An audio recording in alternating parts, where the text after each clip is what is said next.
mga Jelwins. So, for today's video, ang ganda ko talaga, Charis. And then, ayun ang mga Jelwins. Samahan niyo na nga ako mga baby. Kami, ay, hindi naman masaya ang panonood ng movie marathon kapag walang kinakain, di ba?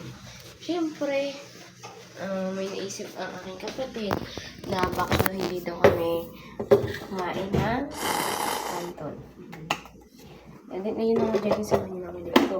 Maganda kapag nanonood ka ng movie marathon, tapos minsan lang, wala pang pasok. Kaya, mas magandang ini-enjoy nyo na yung mga panahon na magkakasama kayo. Hindi natin alam kung kailan tayo mawawala sa mundo, diba? Layo mo sa akin to. Ayoko makita ito. Maitaulo. Ayun na nga mga Jellybean, and kukuha natin pasikan to sa tindahan. Kita-talasin natin ito. Let's go. Patay na natin yung ilaw dito.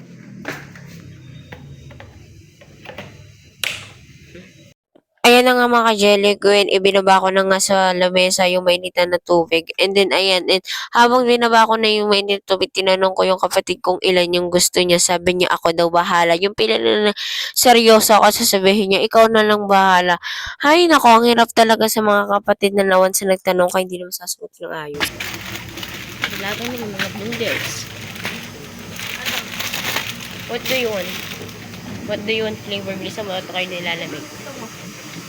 Lahat gusto ko. Tsa. OMG. Guess what? Baliw talaga yung kapatid ko. Ay, no mga jelly queen. Kakain ka ba na? Oh, Galing ha? di, parang kain yun. Nagdidish siya mag-isa. And then, ayun ang mga jelly queen. Mas maganda talaga meron kang movie marathon na kinakain. Diba? Oh my God. My brother is here. Oh my God. Uy, ano ka lasing ka ha? Oh my God. Alam mo mga jelly kung masarap talaga kapag oh my God. Ayun mga jelly. Let's go na. Bala na kayo. Ayun na nga mga jelly queen, pumasok na nga ako sa loob kasi magluluto na ako ng kanton kasi naman intayin ko pa silang pumasok. Nasabay-sabay kami papasok sa loob ng tindahan. E di malilate na kami sa aming pinapanood na horror movie or movie marathon. Something we're gonna change my mind, Charis. Ano daw? And then yun ang mga jelly queen. Ayan, habang nilalagay ko na nga yung kanton is kinakabahan ako baka kasi magising yung daddy namin tsaka si tita baka kasi maamoy is maano nila, bumangon sila at makishare sa amin, Charis. And then yun na nga, syempre hindi naman mahilig sila sa kanton. And then yun na nga mga jelly Ayun ang mga jelly queen. Update ko na lang kayo. Or update na lang namin kayo habang niluluto ang aming Sabi ng kapatid ko, baka daw nilagay ko na yung sauce. Ano yan? Noodles? Bay, layo mo sa akin to. Ayoko makita ito. Maitaulo ko. Baliw ka man eh. Ayun ang mga jelly queen. See you later na lang. Bye-bye. Update na lang namin kayo. Oops, wait a minute. Ayun na nga, luto na nga ang aming kanton. Syempre, mag-start na ang movie marathon kapag may pagkain na, di ba? And then, ayun na nga mga jelly queen. Let's go! Ligaya ay tila ba walang hanggan. Sana'y di na magising kung nang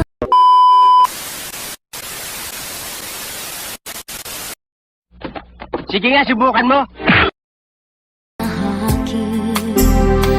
minsan ay madarama, minsan din ay luluha. Di ka na maninindig, pagkat sa buhay mo ay may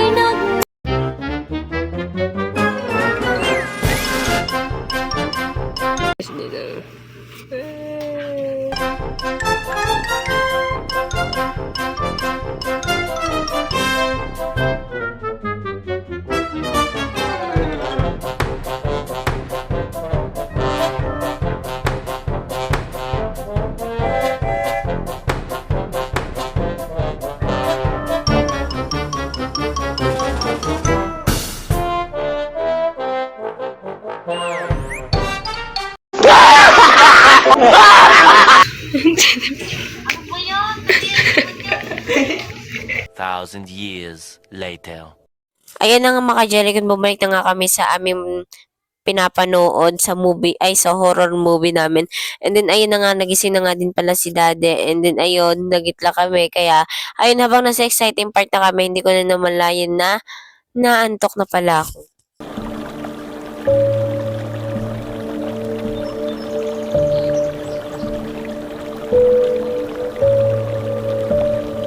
Ops, wait lang. Tingnan niyo naman yung kapatid ko kung ano na yung ginagawa. O, tinan mo, nag-aano ng ilaw. O, ayan ha. Pinatay niyo na yung TV, pinagtitripan ako. Tinan mo, o.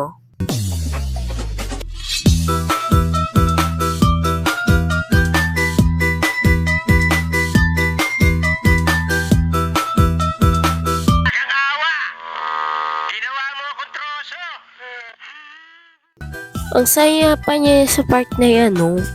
Yung feeling na natutulog na yung tao, nagpa-party-party pa rin siya sa bagay. Hindi ko naman alam yung ginagawa niya. Kung alam ko yan, siguro nagising na ako. Wala eh, tulog eh.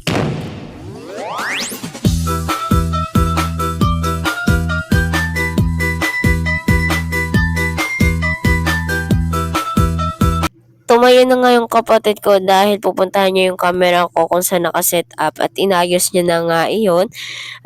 Habang sineset up niya yung camera, habang ako ay natutulog, ayan, kinuha niya na nga pala yung mga charger na dapat niyang kuhanin. And pumasok na nga pala siya sa kwarto at iniwan akong patay ang ilaw at naka-on ang camera. Pero hindi naman ako nakikita.